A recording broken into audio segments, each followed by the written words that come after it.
She arrived through the service entrance of the sprawling Santa Barbara estate with a faded canvas backpack slung over her shoulders and her mother's cherished recipe folded safely within her heart.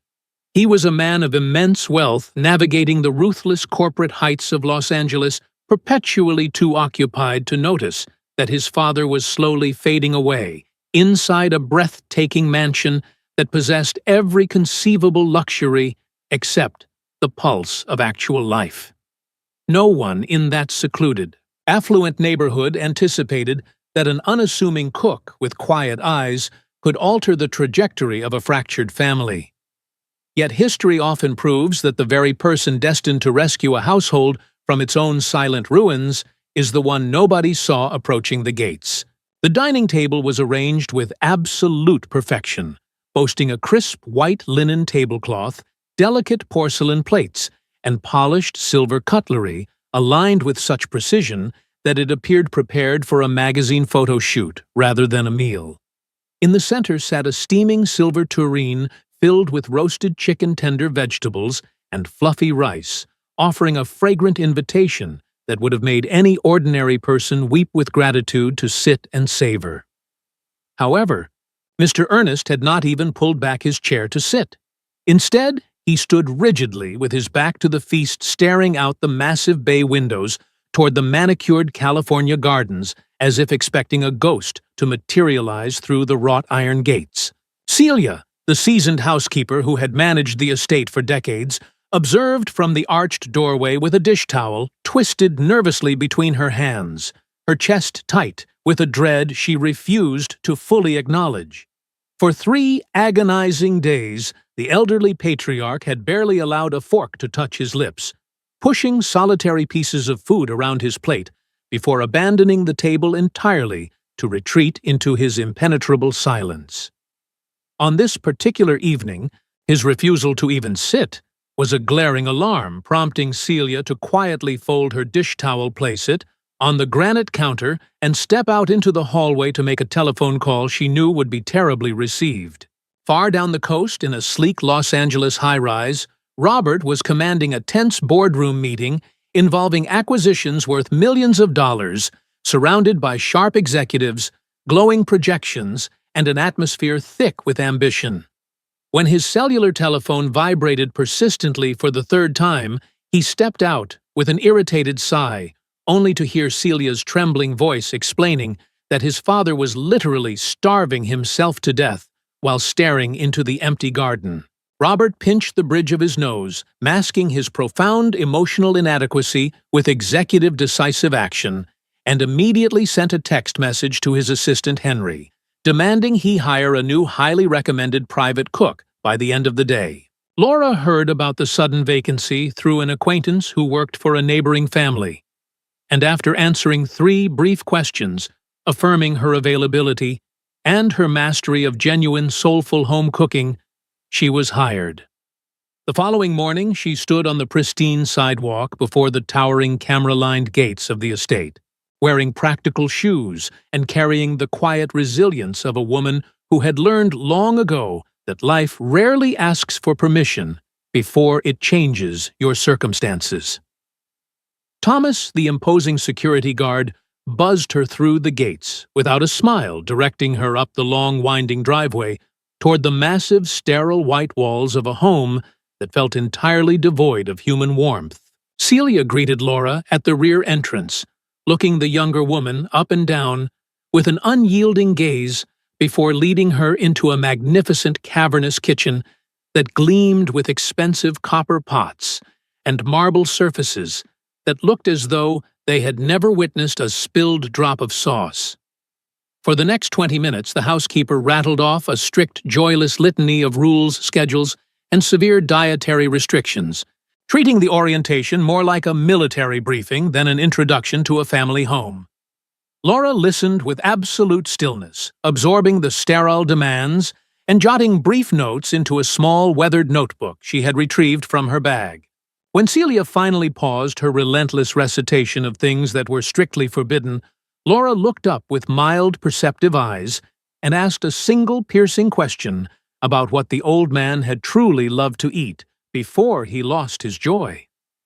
The housekeeper froze, her professional armor cracking slightly, as she demanded to know why such a trivial detail mattered, completely unprepared for the depth of the new cook's gentle philosophy. Laura simply replied that the food we once loved carries the weight of memory, and sometimes when the body refuses every other form of nourishment, a remembered comfort is the only thing that can pry open an appetite. Late that afternoon, Laura finally met Mr. Ernest. When he wandered into the kitchen, a fragile silhouette of a man with snow-white hair, a slight stoop in his shoulders, and clouded eyes that seemed to be looking at a world entirely separate from the one he inhabited. She did not fuss over him or offer the patronizing pity he was accustomed to receiving. Instead, she spoke to him with a grounded, quiet respect, informing him that she was making a rustic vegetable soup, the very kind her mother used to make when the world felt too heavy to carry. That evening, drawn by an aroma that bypassed his grief and spoke directly to his soul, Ernest sat at the table and slowly consumed the entire bowl,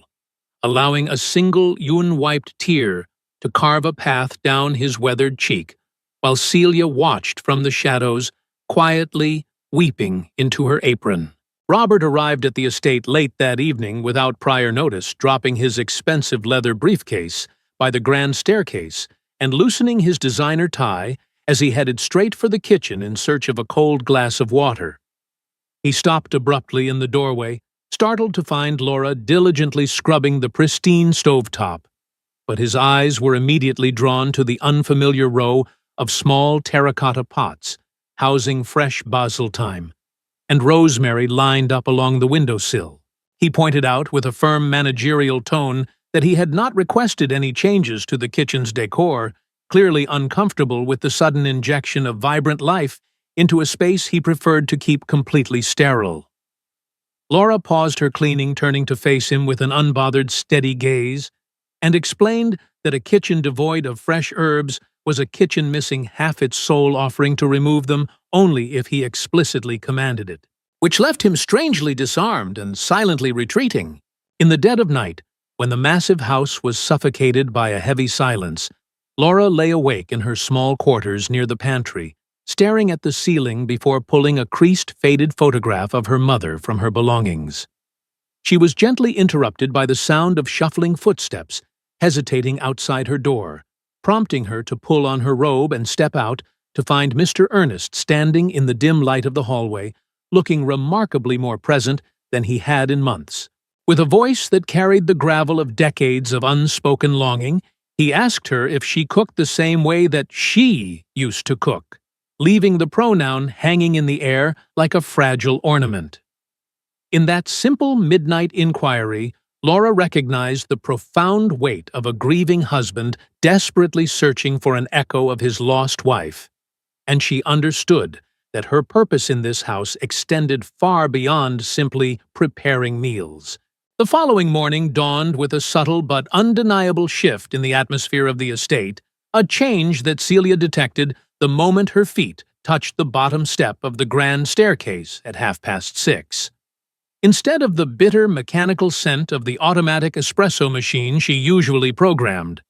the air was thick with the intoxicating warm fragrance of freshly brewed coffee, generously laced with sweet cinnamon, accompanied by the yeasty aroma of bread baking in the oven. Laura was moving gracefully around the kitchen, arranging a breakfast tray, with a level of attentive care that went far beyond the requirements of her paycheck, treating the simple act of laying out silverware as a sacred morning ritual. Celia stood paralyzed in the doorway for a long moment, deeply moved by the unexpected comfort of the scene, before silently pouring herself a cup of the cinnamon-spiced brew and retreating completely, forgetting to enforce her usual morning dictates. Ernest descended the stairs, shortly after following the scent like a sailor guided by a lighthouse, his usual dragging shuffle replaced by a tentative seeking step as he entered the brightened kitchen. Laura had perfectly anticipated his arrival, having set a welcoming place at the small wooden island with a steaming mug, warm buttered toast, and sliced fruit. Yet she deliberately turned her back to the stove, to grant him the dignity of eating without feeling scrutinized. As he finished the last crumb, he wrapped his frail, trembling hands around the warm ceramic mug, stared out the window into the morning mist, and spontaneously broke his long silence to speak about his late wife. He told Laura that Amelia used to put cinnamon in absolutely everything, even things that made no culinary sense, a habit he used to playfully complain about, but secretly adored. From that day forward, the quiet mornings transformed into a sanctuary of shared memories with Ernest, unburdening his heart about Amelia's laughter, her peculiar habits, and the devastating silence she left behind when she passed away 3 years prior. He confessed that his son Robert refused to ever speak her name, changing the subject, or looking at his cellular telephone whenever her memory surfaced, leaving the old man alone to carry a grief that had nowhere to go. Laura gently observed that a sorrow with no place to rest inevitably grows so heavy that it crushes the person carrying it, a profound truth that made Ernest look at her with sudden clear-eyed gratitude, as if she had just handed him the key to his own prison. They forged a silent alliance in that kitchen, two souls who understood that the only way to survive the devastating loss of a loved one was to keep their memory alive in the mundane daily acts of living. Laura began to change the mansion in small, almost invisible increments that collectively breathed oxygen back into the suffocating halls, never asking for permission, but acting with a natural grace that made her interventions feel inevitable. She placed small, unpretentious jars of vibrant yellow wildflowers from the overgrown garden onto the formal dining table, and she found an old, dust-covered radio in the pantry, tuning it to a station that played the soft, melodic jazz Amelia used to love. The oppressive museum-like chill of the house slowly began to thaw, replaced by a warm, lived-in hum that made Celia pause in the corridors, her stern expression softening into quiet bewilderment as she witnessed a home coming back to life. She stopped hovering over Laura's shoulder, implicitly surrendering her rigid control, recognizing that whatever magic the new cook was weaving was exactly the medicine the dying patriarch so desperately required. One afternoon, while meticulously organizing the deepest, most neglected drawers of the wooden cabinets, with Celia's reluctant blessing, Laura discovered a delicate yellowed piece of paper hidden beneath a pile of discarded linen napkins.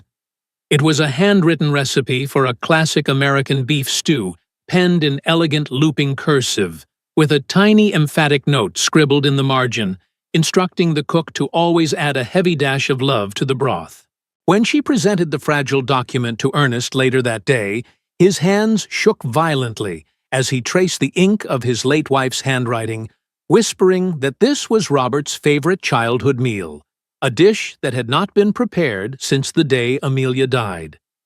He entrusted the paper to Laura, his eyes conveying a silent, heavy request, and she promised him, with a gentle nod, that she would recreate the dish when the universe decided the time was absolutely right. Robert arrived unannounced again a few nights later, shedding his suit jacket and exhausted demeanor as he walked into the kitchen for his habitual glass of cold water, only to be stopped in his tracks by an overwhelming sensory experience. The air was saturated with a scent he could not immediately identify, an aroma that bypassed his hardened executive exterior and struck a chord deep within his chest, making the frantic anxiety of his corporate life suddenly fall entirely still. He watched Laura quietly, wiping down the counters, and asked her in a voice stripped of its usual commanding edge what she had cooked that day, his eyes searching the room for the source of his sudden emotional unmooring. When she calmly listed the simple ingredients of the evening meal,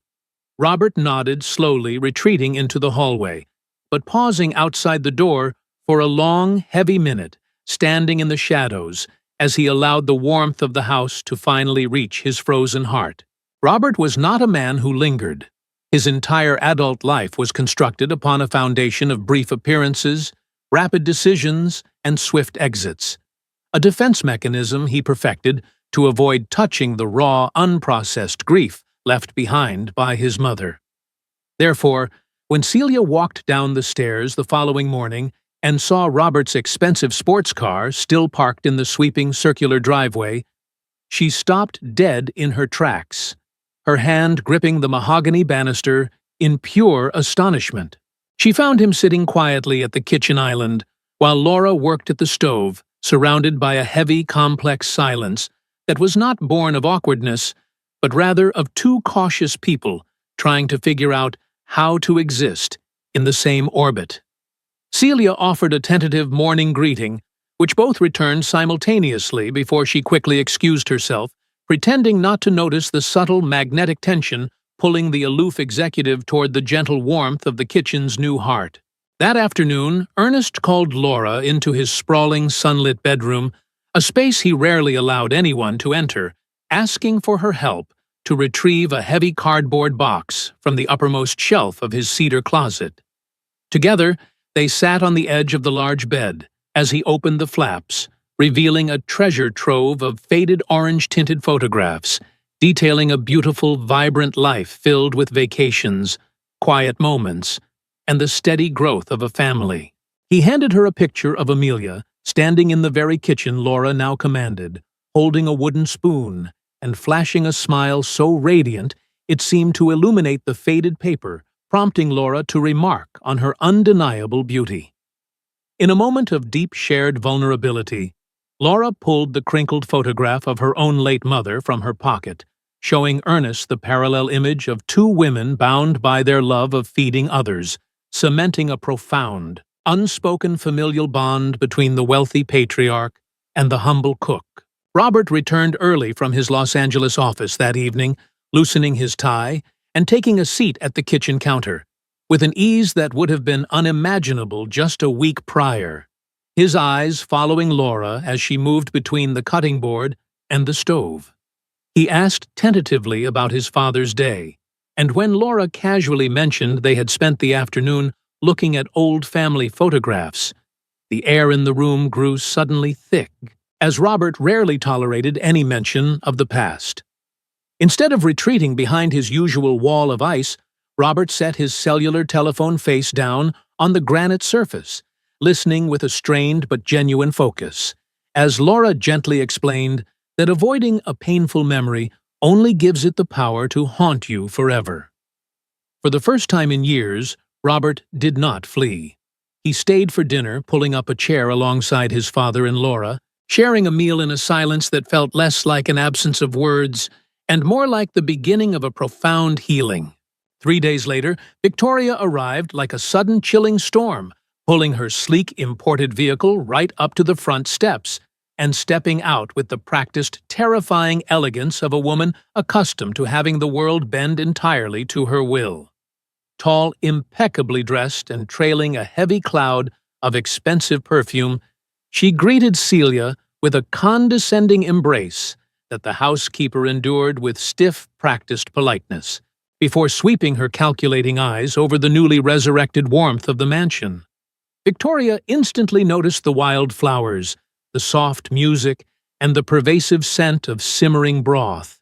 her perfect smile tightening as she recognized that a dangerous, unfamiliar element had invaded the territory she still considered her own to conquer. When she glided into the kitchen to inspect the new employee, her eyes swept over Laura with surgical precision, delivering a sickly sweet,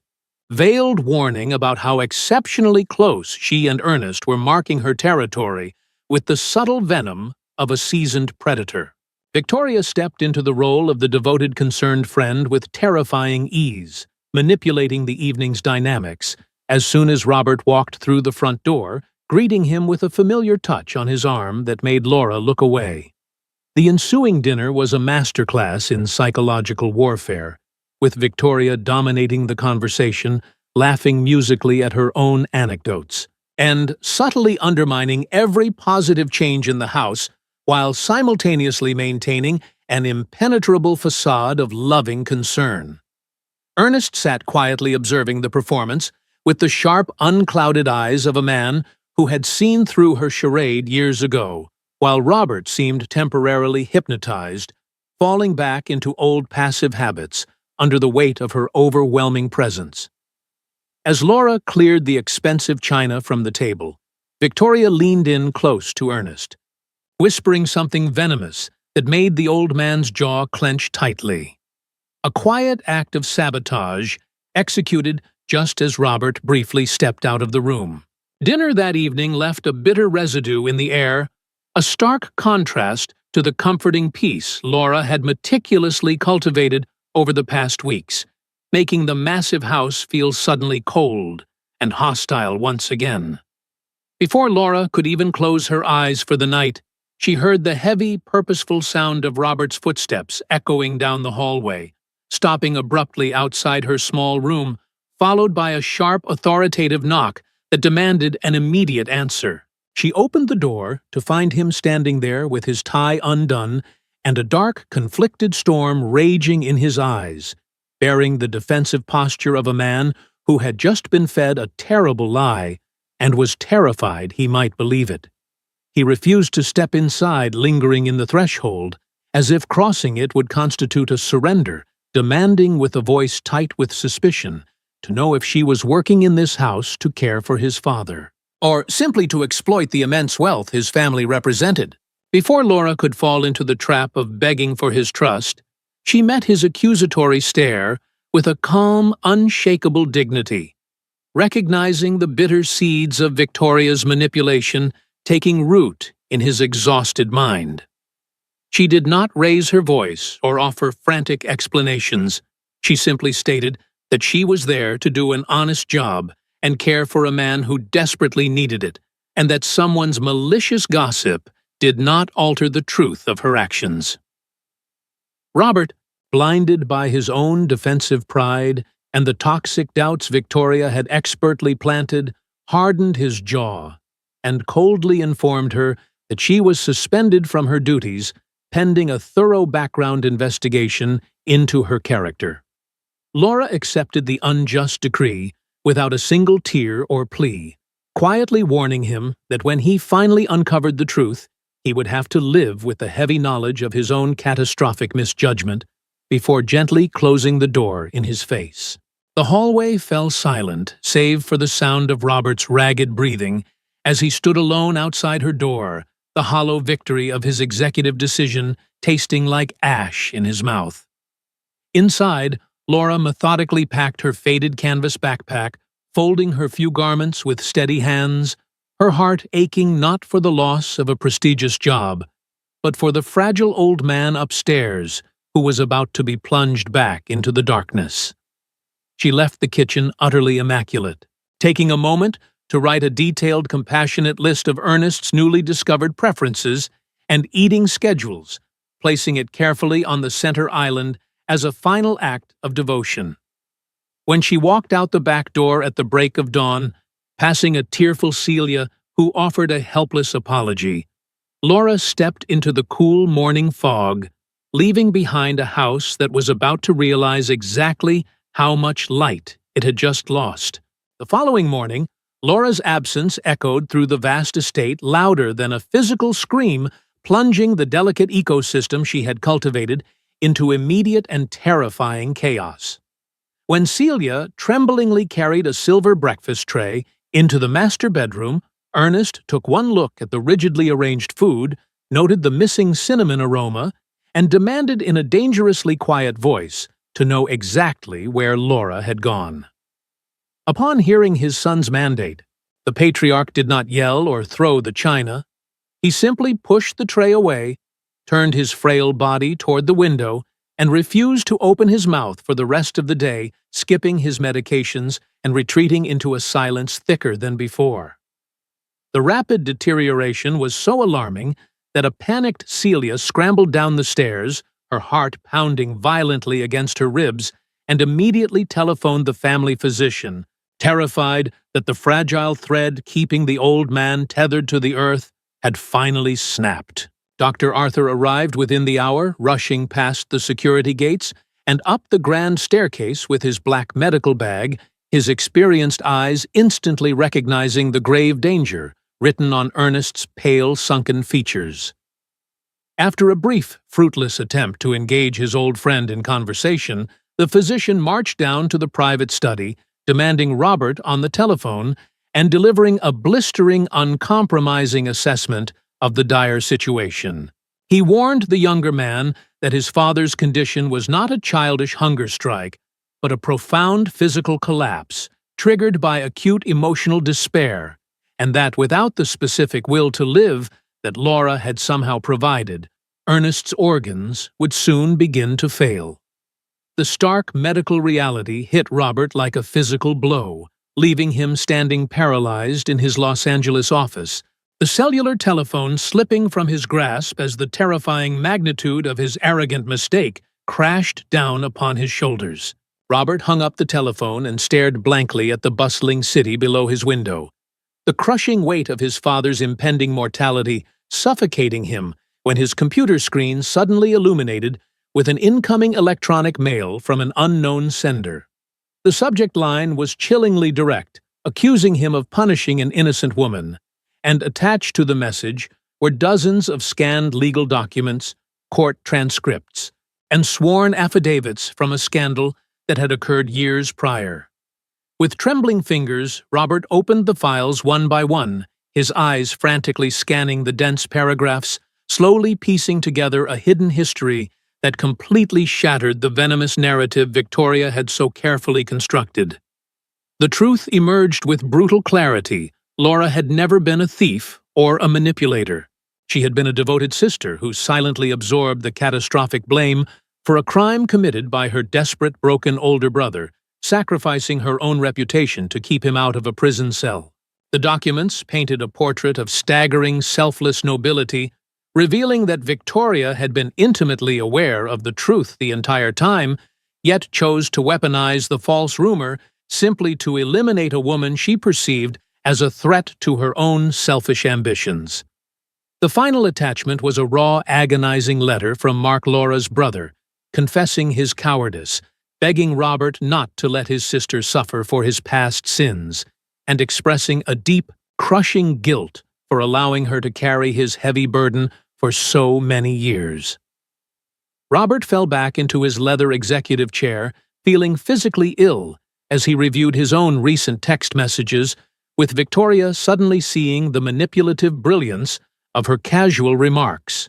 the toxic seeds disguised as friendly concern. He had allowed his own deep-seated fear of vulnerability, combined with the whispers of a toxic woman, to drive away the only person who had managed to bring his dying father back to life, and the realization tasted like poison. Robert stared at the screen for a moment longer before slamming his laptop shut, abandoning his multi-million-dollar corporate empire in the middle of the afternoon without a word to his stunned colleagues sprinting to the parking garage. He telephoned Henry, demanding Laura's home address from the employment files, his voice cracking with a desperate urgency that made the seasoned assistant scramble to comply faster than he ever had before. When the address finally arrived, Robert threw his luxury vehicle into gear and tore out of the concrete labyrinth of Los Angeles, his mind racing with images of Laura's quiet dignity and the terrible stoic calmness she displayed when he had unjustly banished her. He drove recklessly up the coastal highway, the opulent wealth of his life feeling utterly worthless compared to the immense crushing debt of apologies he owed to a woman living in a modest apartment on the other side of the tracks. The drive took 40 minutes of agonizing reflection, ending in front of a weathered, unremarkable brick apartment building that stood in stark contrast to the grand estates Robert was accustomed to frequenting. He climbed the narrow, scuffed stairwell, his expensive leather shoes echoing loudly in the quiet corridor, and stopped before apartment 204, his heart hammering against his ribs with a fearful intensity he had never experienced in any corporate boardroom. When the door opened, he did not find Laura weeping or packing. He found her holding a plastic container of warm homemade stew, preparing to deliver dinner to an elderly neighbor down the hall, radiating the same quiet, unshakable grace that had resurrected his father. She looked at him without anger or surprise, stepping aside to let him into a tiny, impeccably clean living space that smelled faintly of herbs and honesty, waiting patiently for the mighty executive to find his words. The apartment was tiny, but curated with profound care, featuring a small wooden table, a flourishing potted fern, and the familiar framed photograph of her mother, presenting a space that was rich in spirit, despite its humble dimensions. Robert stood awkwardly in the center of the room, stripping away every layer of his corporate armor, and confessed, with a trembling voice, that he had read every single document, including the painful letter from her brother. He did not offer excuses or attempt to justify his cruelty. Instead, he delivered a raw, unvarnished apology, admitting that his own brokenness and fear had made him eager to believe the absolute worst about someone who only offered goodness. He begged her to understand his profound regret, looking at her with a desperate vulnerability, asking why she had not simply shouted the truth at him when he stood outside her door and accused her of betrayal. The silence that followed was not cold, but heavy with the weight of hard-earned wisdom, as Laura set the container of stew on the counter and looked into the eyes of a man who was finally learning how to truly see. She explained with a gentleness that broke his heart that she had spent years trying to scream the truth to people who had already made up their minds, and she had learned the painful lesson that when someone wants to see you as a villain, your truth merely sounds like a clever excuse. She needed him to discover the reality on his own, to push past his own cynical defenses, and choose to seek the truth, because a trust that has to be violently demanded is never strong enough to survive the storm. Touched to his very core by her profound grace, Robert humbly asked her to return to the estate. And after a long contemplative pause, Laura picked up the tray of food, handed him a bowl to carry to the neighbor, and silently agreed to come home. When Laura walked through the heavy wooden door of the estate's service entrance the next morning, the suffocating pall that had choked the mansion for 48 hours vanished as instantly as if a window had been thrown open to a coastal breeze. Celia was standing by the massive refrigerator, and upon seeing the canvas backpack, the stern housekeeper did something she had never done in her 30 years of employment. She marched across the floor, wrapped her arms tightly around Laura's shoulders, and whispered a fierce, watery welcome. Laura returned the embrace with quiet gratitude, immediately washing her hands, tying her apron, and setting about the task of peeling vegetables and brewing the cinnamon coffee, allowing the rhythmic, comforting sounds of a working kitchen to signal to the entire house that the crisis had passed. The fragrant aroma drifted up the grand staircase, curling under the door of the master bedroom, carrying a silent promise of restoration that was far more potent than any medicine Dr. Arthur had ever prescribed. Ernest descended the stairs an hour later, his steps slow and dragging the physical toll of his brief starvation, evident in the hollow shadows beneath his cheekbones and the terrifying fragility of his frame. He stopped in the arched doorway of the kitchen, his clouded eyes fixing upon Laura's back, as she stirred a simmering pot, and a long, shaky breath escaped his lungs, releasing a tension that had been crushing his chest. When Laura turned and greeted him with a soft smile and a steaming mug of his favorite brew, he walked over, bypassed the cup, and firmly grasped her wrist, holding on to her with a desperate, silent strength that communicated 1,000 words of gratitude. Laura placed her free hand over his trembling fingers, sealing a profound familial pact right there in the morning light, while Celia pretended to be intensely occupied with organizing the pantry, aggressively wiping her eyes with a checkered cloth. Victoria arrived later that afternoon, confidently striding through the front gates with the triumphant swagger of a woman who believed she had successfully eradicated her only obstacle, fully expecting to find a compliant Robert ready to fall back into her waiting arms. Instead, she found Robert standing in the center of the grand foyer, his posture rigid and his eyes radiating a cold, uncompromising fury that instantly froze the artificial smile on her perfectly painted lips. He did not invite her to sit down. He pulled a thick folder from his briefcase, tossing it onto the marble table between them, the documents spilling out to reveal the irrefutable proof of Laura's innocence and Victoria's calculated malicious deception.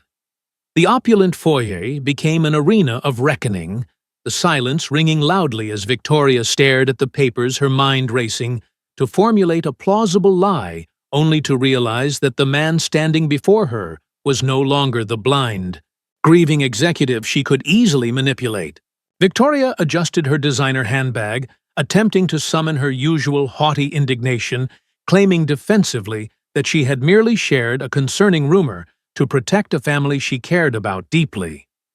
Robert cut her off with a voice like shattering ice, dissecting her lie with surgical precision, pointing out that true protection requires seeking the truth, while she had deliberately weaponized a tragic family secret simply to destroy a woman she viewed as competition. He ordered her to leave the property immediately and never return, stripping away her perceived power and exposing the hollow, ugly reality of her character in the harsh light of the afternoon sun. Recognizing that the game was irreparably lost, Victoria gathered her pride, turned on her expensive heels, and marched out the massive front doors, her departure marking the final exorcism of the toxic shadows that had plagued the family for years. That evening, Ernest summoned his son to his private quarters, gesturing for Robert to take a seat in the heavy leather armchair by the window, the old man's face carrying an expression of resolute determination mixed with deep sorrow. He confessed a secret he had harbored for years, revealing that Victoria had visited him long before her romantic relationship with Robert had officially dissolved, coldly mapping out a strategy to extract maximum financial gain from his son's emotional vulnerability. Ernest apologized with a breaking voice, admitting that his desire to avoid conflict had made him an accessory to her cruelty, and he wept as he acknowledged that his silence had allowed Robert to carry the agonizing, misplaced guilt of a failed relationship for far too long. He begged his son for forgiveness, reaching out a trembling hand to bridge the vast emotional distance that had separated them, offering a truth that finally broke the invisible chains holding Robert captive to his past. The heavy silence that followed was not filled with anger, but with the profound relief of a festering wound finally being exposed to the healing air, as Robert absorbed the shocking reality that he had never been the architect of his own heartbreak. He moved from the leather chair sitting on the edge of his father's bed and pulled the frail, weeping old man into a desperate, crushing embrace, sobbing into his shoulder as decades of carefully constructed corporate armor shattered into a million pieces. In the quiet corridor outside the bedroom door, Laura paused with a tray of hot tea, hearing the muffled sounds of a father and son finally finding their way back to one another through a labyrinth of grief. She smiled softly to herself, turning around and carrying the tray back down to the kitchen, knowing instinctively that some sacred moments require no audience, only the quiet respect of a closed door. The days that followed established a beautiful, unprecedented rhythm within the mansion, transforming the once cold, echoing halls into a genuine home, pulsating with warmth, shared meals, and the soothing cadence of constant, gentle conversation. Robert ceased his obsessive late-night hours at the Los Angeles firm, delegating his massive responsibilities to Henry, choosing instead to drive up the coast early every afternoon just to sit at the kitchen island and watch Laura perform her culinary alchemy. The unspoken attraction between the weary executive and the grounded cook bloomed slowly in the safe space of the kitchen, manifesting in lingering glances, accidental brushes of hands over coffee cups, and deep, quiet conversations about their childhoods, their dreams, and the scars they carried. Ernest watched this delicate romance unfold from his favorite chair by the window, his heart swelling with a profound peace, knowing that his final great act as a father was witnessing his son learn how to open his heart to a love that was pure and unselfish. Late one evening, long after the rest of the household had retired, Robert and Laura found themselves alone by the deep porcelain sink, the only illumination coming from the soft yellow glow of the stove hood above them. He picked up a linen cloth, naturally stepping close to her to dry the plates she was washing, speaking in low, reverent tones about how her presence had fundamentally altered the trajectory of his entire existence. The space between them evaporated, the air growing thick with an electric anticipation as Robert slowly reached out his hand, gently tracing the line of her jaw, his eyes asking a question that his lips were terrified to vocalize. Just as he leaned in, surrendering completely to the pull of his heart, the heavy kitchen door swung open, revealing Celia in her flannel robe, who took one look at the frozen couple, loudly proclaimed she had forgotten her water glass, and rapidly backed out of the room, leaving behind a trail of stifled laughter and a promise of a beautiful tomorrow. Dr. Arthur privately informed Robert that although Laura's presence had greatly improved Ernest's happiness and stabilized his condition, the illness was advancing rapidly, and he likely had only a few weeks left to live. Later, Ernest entrusted Laura with a sealed envelope for Robert and Amelia's treasured stew recipe, asking her to prepare it when the right time came. That evening, Laura's brother Mark arrived, overcome with guilt, confessed the truth about his past actions, and begged for forgiveness. Laura embraced him and assured him she had forgiven him long ago, allowing both siblings to finally leave the pain of the past behind. Only hours later, Ernest suffered a severe medical crisis and was rushed to the hospital. While Robert waited in fear, Laura handed him the sealed letter Ernest had prepared. In it, Ernest expressed his pride in the compassionate man Robert had become, thanked Laura for restoring hope and love to their broken family, and urged his son to cherish the future standing beside him by loving Laura without fear.